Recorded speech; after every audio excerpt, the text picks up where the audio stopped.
Hey everyone, today I'm going to be taking you through some of the piece movements for my game Quadaptation. So today we're going to be talking about the Guardian. So when you bring the Guardian in after your 3 turns, he spawns here on the outermost corner, and he jumps according to his corresponding shift space. So for the sake of explaining how he moves, I'm going to move him over 1 space. And that's not going to count as either my first 2 moves. So he jumps according to his corresponding shift space. Right now, he's on the left space tile. That means that he can jump to here or to here, to any adjacent corresponding shift space tile. So for my first move, I could go 1, 2. Now when the Guardian lands in a spot,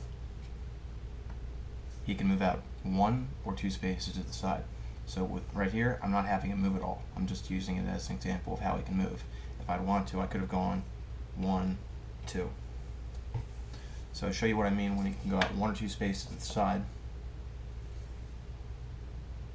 These red scouts will just demonstrate, they will illustrate all the possible landing spots for the Guardian if you were to choose to move out 1 or 2 spaces from his second move.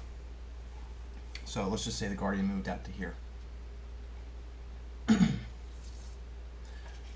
The Guardian moves by getting back into the shift block by moving up 1 by points. Oh, I'm sorry, that's wrong, because it is like this. Yeah. That's correct, although this particular alignment does not get him back in the shift block, so let's just look at it as though he was going this way. That wouldn't work. So yeah, moving up this way would get him back into the shift block, because elite pieces, when they're outside the shift block, have to follow their pattern movements. So moving up 2 by points and then out 1 to the side, that gets him back into the shift block, because otherwise he can't move. Yeah, he has to follow this pattern movement outside the shift blocks. So going like this, that gets him back inside the shift block, ready for his next turn.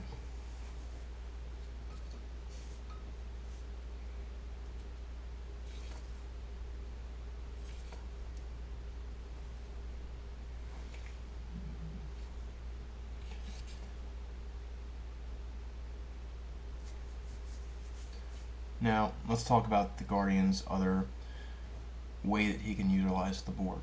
If you look at the center block, where these 4 shift blocks from the different quadrants meet, it's basically a giant representation of a shift block. So the quadrant of the spot could be the downspace tile in that shift block. This shovel shift block could be a representation of the left space tile, the quadrant of the master, i.e., right now I'm in the right space of a shift block, meaning I can jump to any adjacent shift block that is on a right space tile. So I can jump here, here, here, here, here, here, here, here, here, or here, because they're all adjacent. And if you superimpose, if you view the center block as a larger version of the shift block, that just gives you an idea of when he's leaving the center block, how it moves. Now, if you're still coming from, as I showed you earlier, just from jumping in, just because I'm on the left space tile, does not mean that I can jump to any other left space tile. I still have to go to an adjacent shift block because I'm entering it. It's only when he's leaving does the center block function as a larger shift block. So that's just some clarification for that.